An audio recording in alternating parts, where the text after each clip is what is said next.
there. My name is Corinne O'Flynn, and you're listening to the Calm Entrepreneur Podcast. I am a USA Today bestselling author, nonprofit executive, and organizing nerd with over 20 years experience running my own small businesses. I teach entrepreneurs, solopreneurs, and small business owners like you how to organize your business, find more time, and deepen your alignment practice to experience more calm and confidence every single day. If you're looking for that intersection between practical business advice and spiritual goodness, then you're in the right place. So sit back, relax, and let's dive into this week's episode of the Calm Entrepreneur Podcast. Welcome to the Calm Entrepreneur Podcast. I'm your host, Corinne O'Flynn, and this is episode 17. So last week on the podcast, I spoke to you about spring cleaning and mental decluttering. And part of that episode had to do with timing and how we think about timing and how we try to control timing, but we actually don't have that within our control. And several of you reached out. And so I wanted to talk some more about timing and divine timing in particular, and how we can embrace divine timing in our business and in our lives, and why that's so important. So raise your hand if you've felt like your attention span has shortened, over the past several years, or even, in the last decade. And social media and technology has become so much more a part of our lives, right? You're listening to me on some kind of device, right? It's a double-edged sword when it comes to screens and the ability to do the things that we do with technology. But as a result of that, everything is happening faster and faster. And just yesterday, I saw a video on how to edit Instagram Reels, and it was all about cutting out every millisecond of space. So the video started the moment your first syllable is spoken, and then all of your spoken words are coming right on top of each other to grab the attention of the person who is scrolling by. And maybe I'm aging myself here, but I was kind of startled by that, because I know that we have to do the work to grab the attention of the people, right? That's marketing. We understand how that works, but are we really going to cut out all the space and just rush everybody? Like, hang on, wait, don't scroll. I have something to say. Like, the energy there is not something that I really resonate with, but the need for it is really what kind of struck me. If that's what it takes to get the attention of the people, then, I think we're in trouble, right?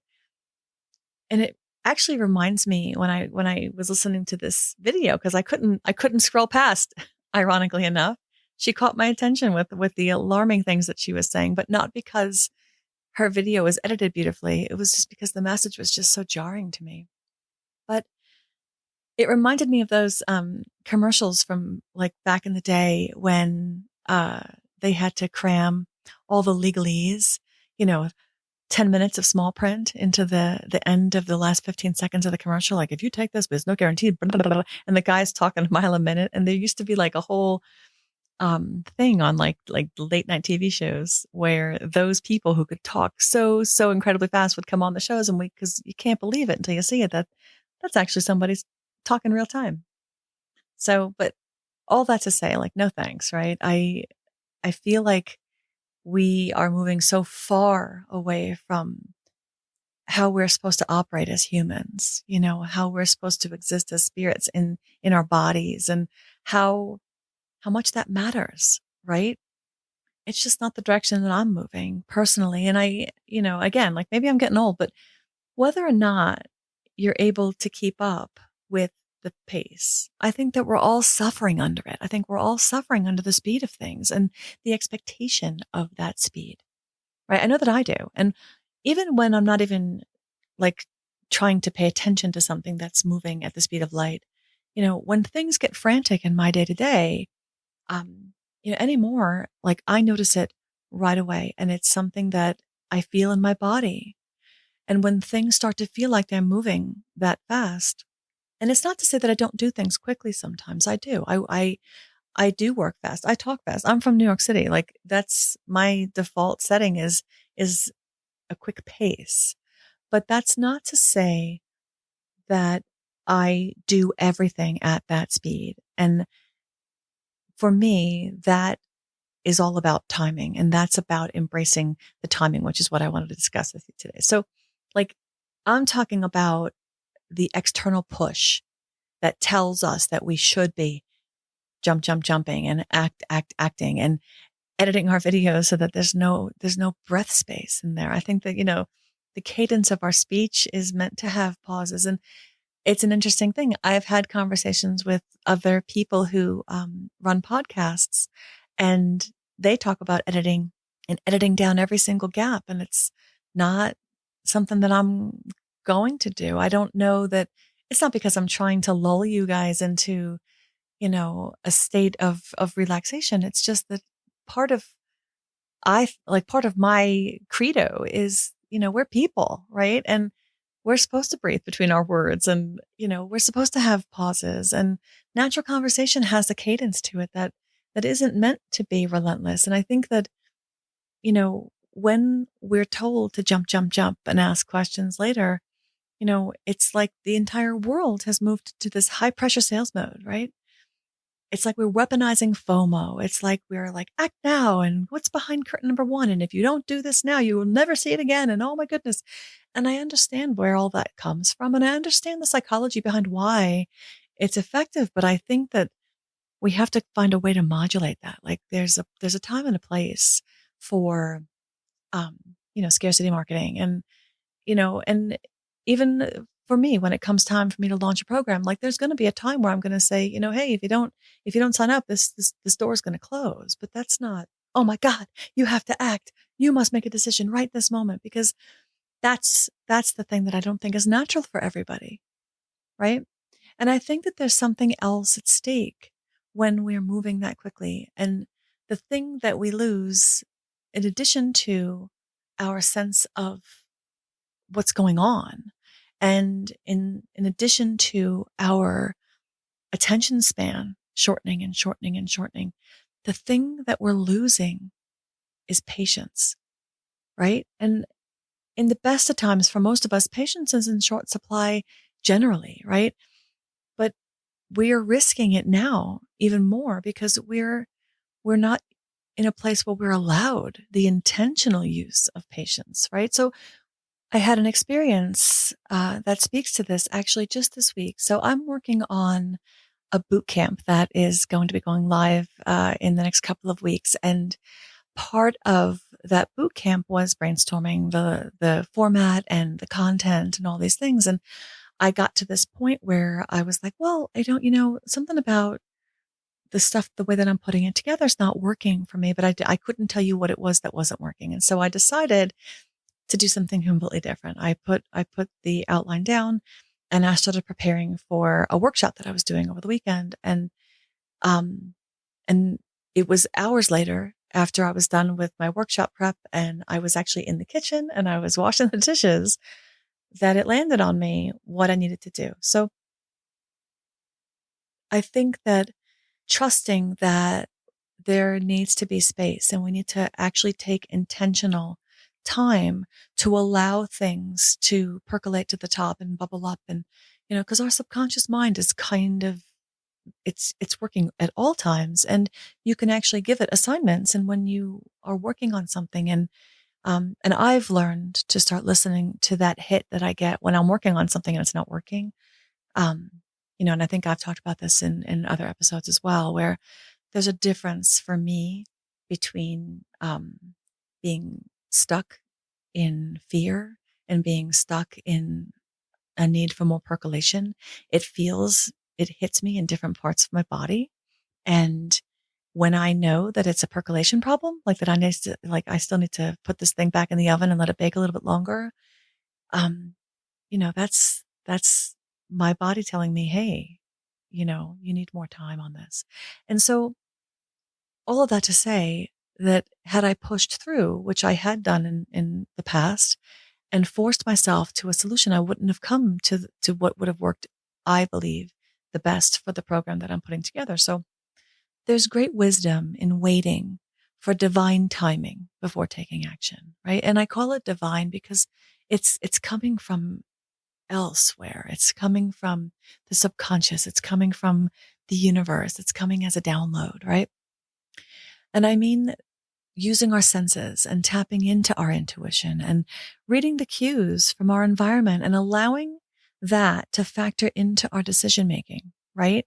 Because those actions that we want to take are going to come to us, right? And we're going to know when they come, when we're supposed to do those things, right? It's following your gut, but it's also making space so that you can listen for that from your gut, right? And by aligning ourselves with the natural rhythm of the universe, of spirit, of source, of God, whatever language makes that work for you, use it. Embrace the language that fits for you. And I use spirit and universe and that's fine. Like this is whatever it is that works, that speaks for you.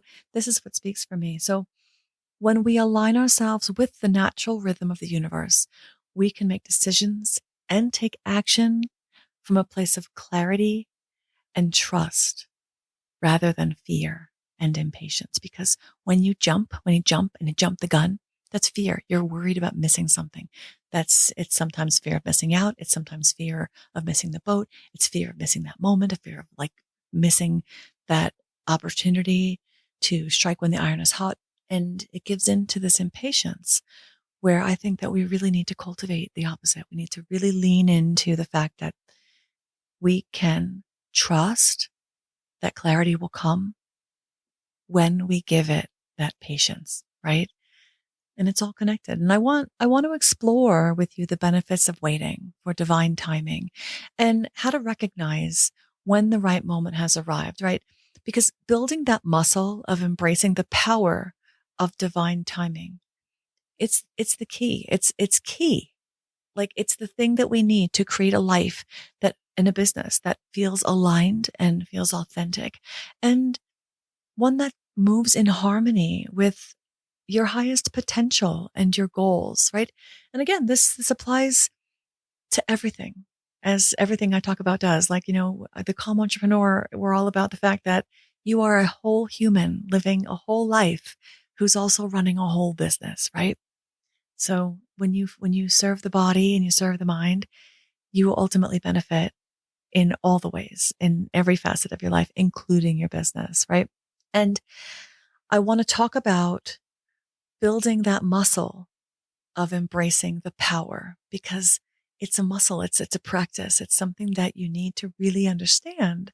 And the only way to do it is to try it and then experience it. And then you'll know, you don't know until you know.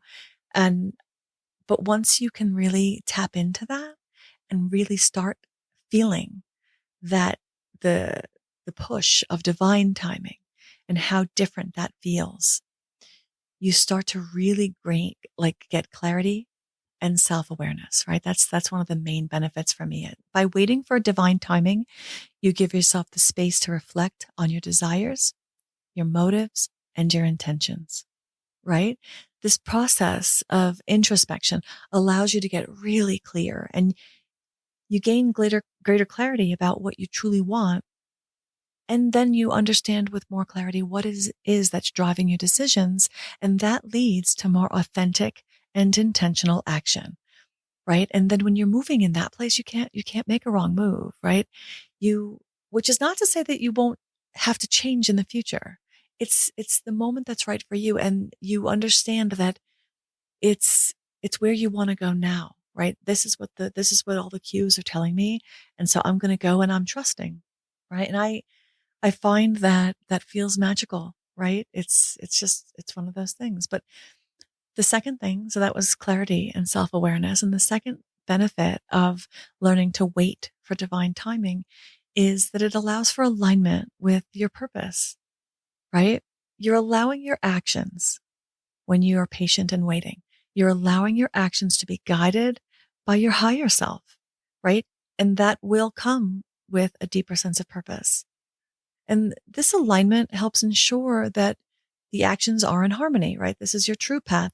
This is the greater good, as opposed to being driven by that fear or that ego push, or again, that impatience, right? And when you finally are allowing yourself to step into that and to sit back and wait, and then that thing comes and you get that hit and you feel that the timing has arrived, right? You learn to have increased trust and faith in the universe, right? Embracing divine timing requires deep trust in the universe, and it requires a belief that everything is unfolding exactly as it should be, right? And by cultivating this faith and this trust, you'll be more open to guidance and support in every other area of your life. It'll start allowing you to navigate everything with a greater sense of ease and flow. And once you get used to doing that, you'll start to notice when you're forcing things. And it starts to become so obvious that it's like, oh, wow, that feels so unnatural for me. Like this is not, it's not time for this. And it's an interesting thing because it is really one of those things that you, you, you don't notice because you can't see yourself. And this is kind of like showing a mirror to your behaviors. And, again, this is without judgment. Like this is something that I am learning to improve on a daily basis. Like everybody, I think, it's one of those things that we're just going to keep on iterating and learning the different places where we run into those bugaboos. Like everybody has their own stuff, right? And waiting for timing is kind of like leaning into your nervous system. And it's like, okay, you know what? You don't have to work so hard because I'm going to start listening. And it eases everything, right? Which is the next benefit, reduced stress and anxiety, right? So trying to force things to happen or constantly striving to control every aspect of your life is stress, right? That is causing stress. And the opposite of that is surrender. Like you surrender to divine timing.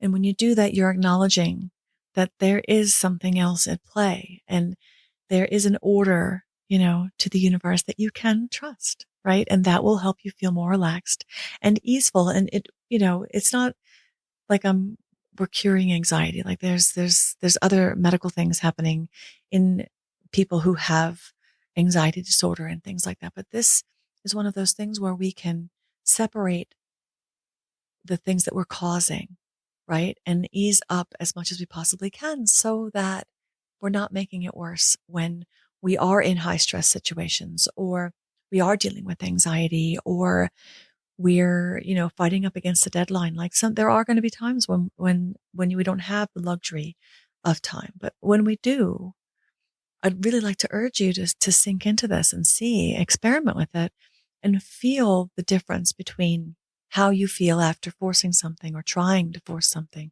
versus when you really do intentionally try to wait for that timing to hit.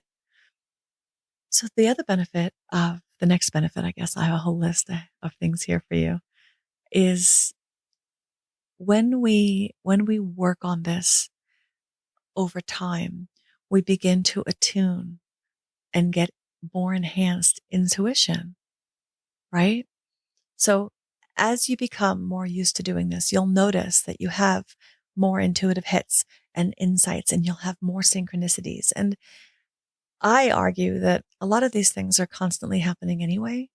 We're just more aware of them now and we're picking up on those things. It's kind of like if you are riding on a motorcycle and you're speeding down the street versus taking that same exact path and walking down the street, you're going to notice more things, right? Those things are always there, but you couldn't see them because you couldn't appreciate anything except you had to hold on with both hands and drive that motorcycle as you were careening down the road. But when you're walking, you start to realize, oh, look at all this stuff that I'm not aware of. So when it comes to synchronicities, I am really of the mind that it's because we're being mindful that we're now they're starting to pop in. And those are the signals that you're on the right track, right? So synchronicities and anything that feels like a magic there, they can serve as valuable guidance, right? Those are confirmations that you're on the right path, and they can help you make decisions with greater confidence because you've allowed yourself to wait. And now it's kind of like, I'm trying to think of an example and now everything is disappearing out of my brain. But how many times have you, thought about something and said, oh, I just, I need a little bit more time to think that through. And then you check your email and an email arrives from something completely unrelated, but it's the topic that you're talking about and it mentions the solution. That's a synchronicity. Or you have a conversation with a friend and somebody mentions something to you that gives you a hit and it makes you remember something or makes you make a connection that wasn't there before. And that's all because you're now more open to these things. And when those things happen, that is a sign that you're moving in the right direction for you. Like the greater good is being served. Your goals and everything you're doing is in alignment. And here's a little marker. And short of, I used to joke, like, you know, sometimes you get these synchronistic hits and it feels like a lightning bolt and it's like, oh, wow, and there's, that's pretty much as we're going to get, I think, because short of the hand of God coming down and handing something to you and telling you, here it is. I think that the synchronicities are that magic. They are that God moment. And I think that we can use those as confirmation signs, right? So those are the benefits I feel of really soaking up and sinking into that, that call to wait for divine timing, right? But then when you do that, how do you recognize when the timing is right? And for me, and I'm going to have to like give you a caveat for this whole thing. Like you won't know what is right for you until you experience what's right for you. So I'm going to give you some of the things that, um, I have experienced and people that I've spoken to have experienced. But like, again, it's not like you're going to have a checklist and you have to wait until these things like hit before you can say, yes, that means that the time is right. All the buttons have been pressed. All the lights are lit. No, it's not going to work like that. It's definitely a much more personal, but there are things that seem to be more universal. I guess I should say about recognizing when the timing is right. And the first thing is that when the timing is right, you'll often experience a deep sense of inner peace and calm at that moment, right? The feeling of serenity that happens, it's a sign that the decision that you're asking for or the action that you're looking to take is aligned with the thing that you're trying to do and with your higher self and with the natural flow and all of those things. And again, synchronicities is the second thing. Meaningful coincidences. They can serve as really powerful indicators that the timing is right for a particular action or decision. And sometimes it really is just a decision. Like, so now that you've made the decision and you've killed the other option, you have now opened the door to that new thing that was not open until you made that decision. And so those synchronicities that help trigger a decision, those are the things that might come, right? And then there's also symbols and signs. And, a lot of people kind of like, yeah, okay. But, those things can feel like synchronicities as well. And, um, I want you to kind of open yourself up to the possibility of that. And I know that that's like a lot of times that's the thing that kind of makes people balk. But, um, something else that you do get is a feeling of readiness. And there's almost like a click, like everything kind of snapped into place. And when divine timing is in play, you will feel a strong sense of readiness. Like it'll finally feel like, oh yeah, like the fire has been lit. And I can see, like I can see the next step. And that could manifest as excitement or enthusiasm or deep knowing, like deep in your body that that it is now time and you now know the next step to take. And you might not have the next step and the next step and the next step, but you have the right next one. And I think that that's really important to understand because this is a process, right? You might get to the next point at which you then have to sit back and wait in patience for the next hit of timing to come. And the next piece after this readiness feeling is the unfoldment of opportunities and resources. And because when the timing is right, the universe will often present you with the keys, right? You'll get the resources, you'll get the opportunities, the people will arrive. and it can come into the form in the form of many different things. It can be people, it can be financial support. It could be the sudden, availability of the time and space in your own calendar. It can be, um, you get an appointment that you've been waiting for that hasn't been available to you, but then something weird happened and suddenly a space opened up for you, or like the seat in a class, or the seat on a plane, or missing a plane, or anything under the sun. Like when the timing is right, resources and opportunities will pop in, and it'll just be like, oh, look at that. It all fell into place. Like, how many times have we heard that phrase? Everything just kind of fell into place. And that's what I think that is. I think that that's when timing happened, even though we weren't trying to be patient for it. It's like, and that happens a lot with people buying houses and moving and making big shifts like that. It's like, oh, it was like we walked in, we found the home that was perfectly for us. And, the owner of the home was really great. They happened to be there. They weren't supposed to, but they happened to be there. And then we got to meet them. We realized we went to the same college and everything fell in line. And it was like, oh my gosh, it was meant to be.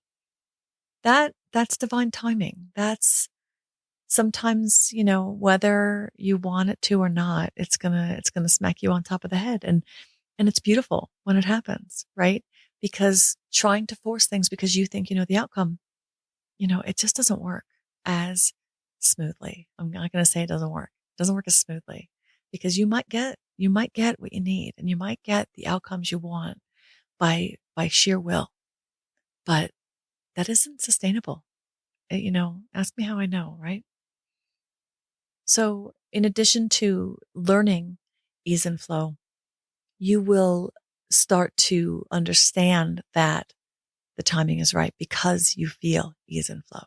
Your actions and decisions will be characterized by that feeling. So rather than that feeling of pushing against something or swimming against the current or struggling to make things happen, there's the sense of grace and effortlessness when things literally fall into place. So these are all the things. And that the ease and flow reminds me of Finding Nemo, the movie about the little fish. And there's a scene in there where the sea turtle, where so Marlin got knocked out and he wakes up and we discover that he's on the back of the turtle. The sea turtle crushes shell. And he wakes up and he's like, oh my goodness, oh no, whoa, hell, I gotta go. I need to find the EAC, the East Australian Current. And Crush, the turtle's like, yo, you're riding it, dude. Check it out.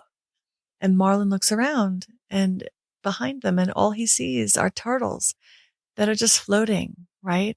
They're flying in the EAC and they're cruising effortlessly in the flow. And, you know, how do we get there? Like, I feel like when we drop into flow, we are moving into something like the EAC. And I really do feel like it is like that. And when Marlin in the story wakes up, he's like, oh, oh, oh. And he wants to, rush off. He didn't even realize that he was in the flow because it was just so easy. And that is a really good analogy for what that can feel like, right? And it's one of those things of, you just have to experience it to believe it, and it's available to everybody, right? So how do we get there? Like, so some tips, I guess, for tuning into divine timing, right? The first thing is to cultivate stillness and mindfulness, right? The trick of divine timing is that you have to be able to recognize it when it comes, right? Because it's coming. And this is back again, like riding the motorcycle on the street versus walking. Like, everything is there. You just have to know that it's there. So how do we get there, right? How do we find ways to tune in to divine timing? And, hey, I'm glad you asked, because there are practical things that you can do and things that you can learn and, cultivate and improve upon to get into that space where you start really tapping into it, that listening, that knowing. And the first one is to cultivate a stillness and mindfulness practice, right? the trick of divine timing is that you really have to be able to recognize it when it comes. Because just like when I talked about the riding a motorcycle versus walking down the street, when everything is on the street already, you're just not seeing it, right? So timing is going to come. So why not just sit back and ease into that timing, right? But in order to recognize timing, you have to cultivate stillness and mindfulness. And you can do this through meditation or yoga. There's so many mindfulness techniques. You can find a thing that helps you quiet your mind and become more attuned to the subtle cues happening in your body, those intuitive insights that signal the right timing. And the better you get at dropping into stillness, the easier that's going to be to hear when it happens, because it's your body is built for this, right? Like it's something that it happens by instinct, and all we need to do is hear it. We just need to listen. The next way that you can really work to tap into it, and something that you can work on, is connecting with your intuition, right? So your intuition is a powerful tool for tuning into the divine and divine timing, right?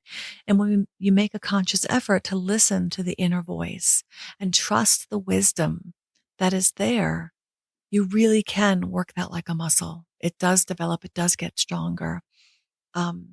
And that's something that I think that all of us have experienced at least once in our lifetimes, right? Like that visceral body shot that says, oof, get out of here, or oof, you're okay here. Whatever that is something that you can actually build.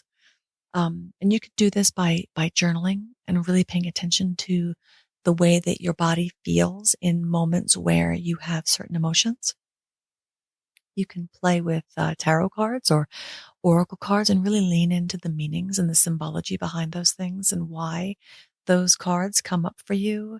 I don't know if you use oracle cards or tarot cards, but I have several decks that I use on a regular basis. And there's this one deck that of oracle cards that I shuffle and pull cards from on a regular basis, like on a daily basis.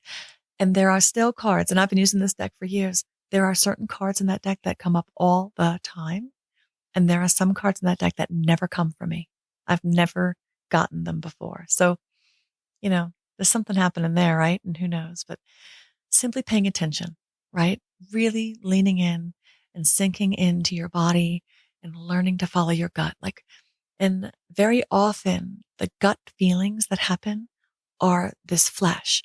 Like you can't recall them. They happen in that moment, right? So that's why it's important to really pay attention, because you don't get another hit. Not everything is going to come as this alarm that needs to be snoozed and turned off. Sometimes it really is just that intuition hit in the moment. The next thing is, as I mentioned before, is to look for patterns and themes, and really do look for them, seek them out. And as you observe the unfolding of events in your life, you're going to start to spot patterns and themes that feel like magic, right? But that is divine timing. That is your intuition. That is the universe. That is source. That is energy, right? And it's a bit out there for some of you, and I know, but that's okay, right? Because it is a thing. It is a thing, and the patterns are like one step beyond synchronicities, right? They could be recurring numbers. They could be recurring symbols. They could be situations that seem to carry a deeper meaning for you, and they keep showing up in unexpected and odd places. So I really do encourage you to seek out patterns and themes, because they're happening more than I think we realize, because it's continuing for all of us. And then, practice patience and surrender. And that's like both sides of the same coin, because embracing divine timing requires patience and surrender. There's no way around it. Like, you must trust that the universe has your back. It has your best interest at heart, and that the right opportunities will present themselves. The right answers will arrive when the time is right. And when we let go of the need to control every aspect of our lives and allow things to unfold naturally without this grip on the outcomes, that's surrender. And when we couple that with patience, it's, that's the secret. That's the secret sauce, right? So it's, it's really something that I, I feel like when I talk about, I think you can hear my hesitation when I'm sharing these things, because for those people, for those of you out there who have not given that a try, it might sound like bananas, but I'm telling you, like it's like tapping into this other channel of life where things do feel magical, and you feel your own power, because it's almost as if you're choreographing a lot of these things when, you are. And it's really about just opening up that eye, that part of your eye, to really listen and pay attention. So, the last way that we can kind of tap into that is by seeking guidance from spiritual practices.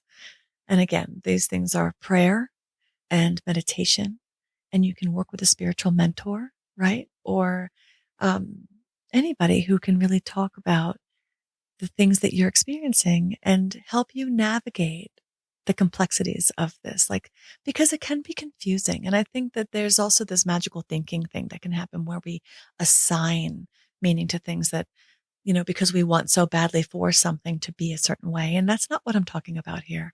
I'm talking about really understanding and getting that feeling, that instinct, that full body yes, or the full body no, that is there, that is available to us.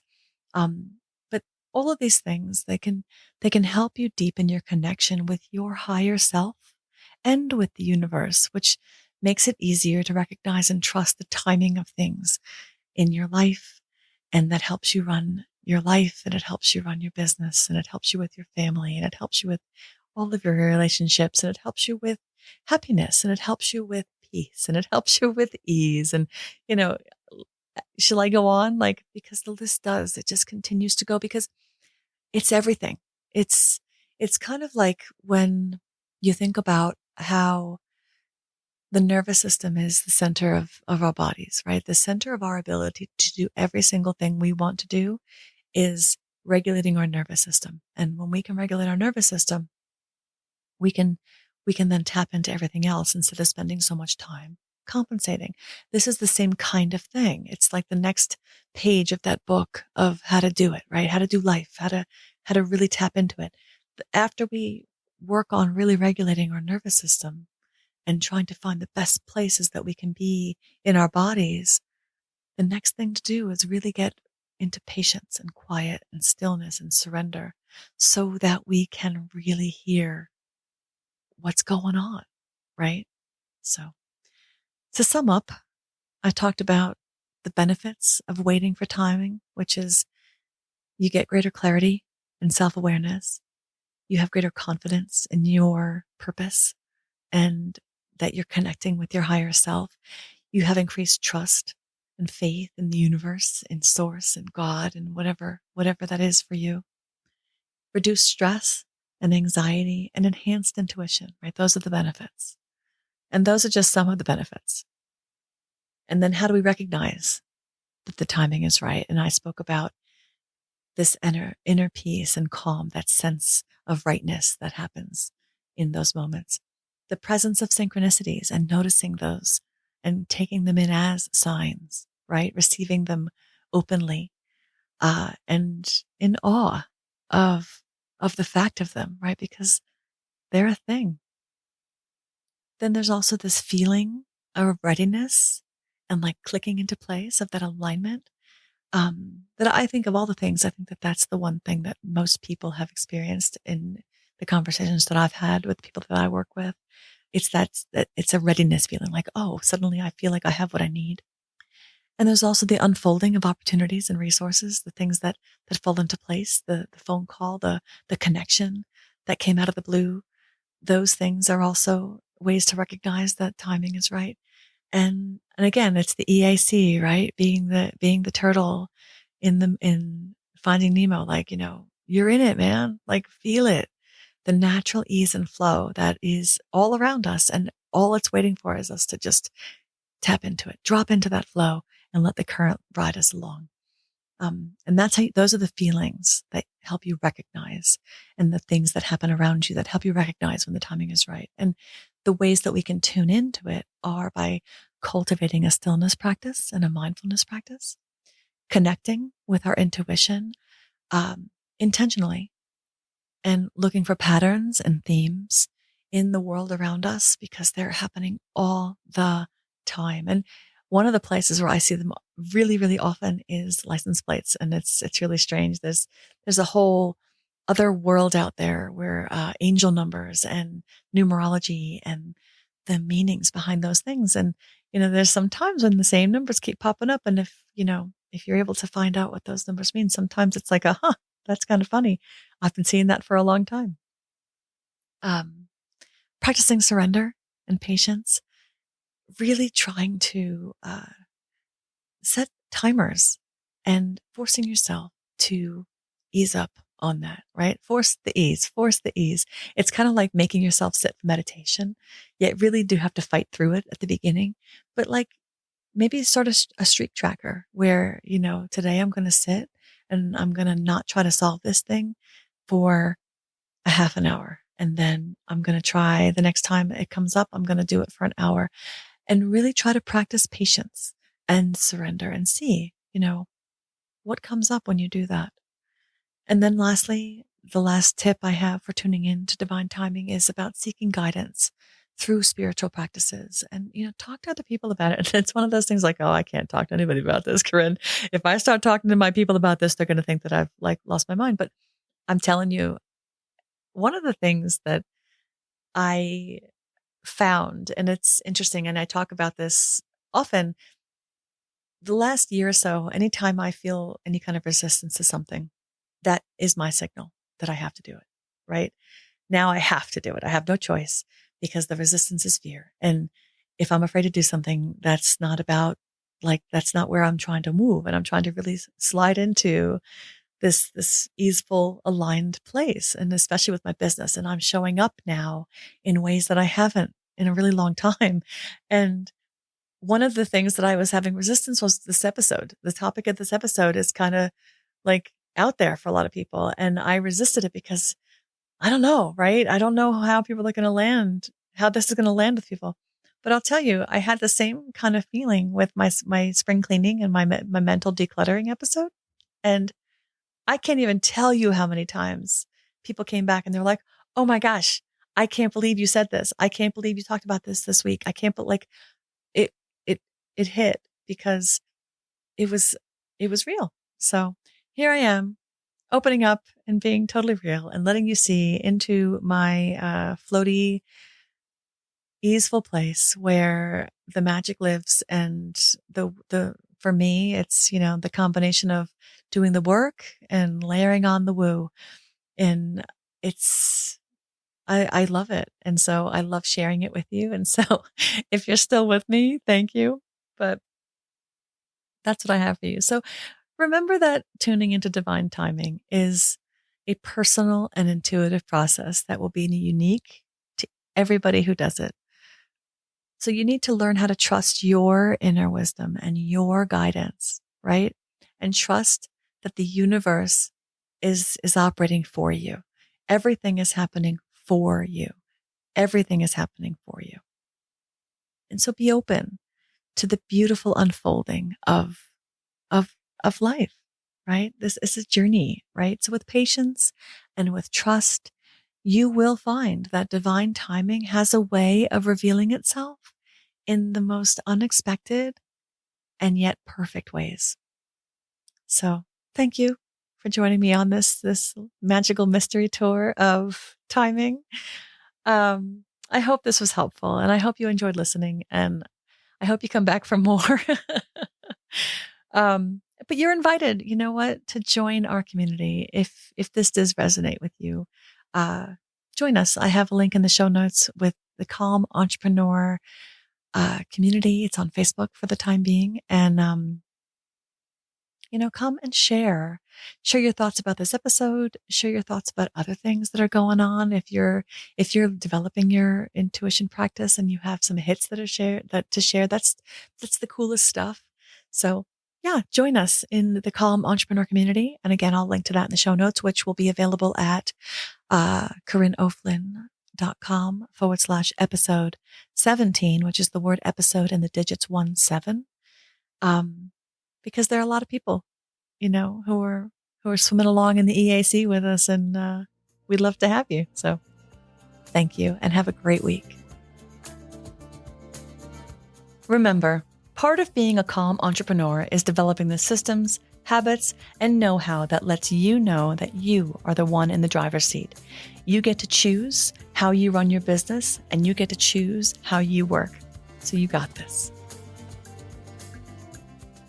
I hope you enjoyed listening to this episode of the Calm Entrepreneur Podcast. I'm Corinne O'Flynn, and if this episode was valuable to you, please head on over and rate and review wherever you consume your podcasts. Please subscribe so you'll never miss an episode. New episodes go out each week on Tuesdays, and I look forward to hanging with you again. This is Corinne signing off. Have an excellent day.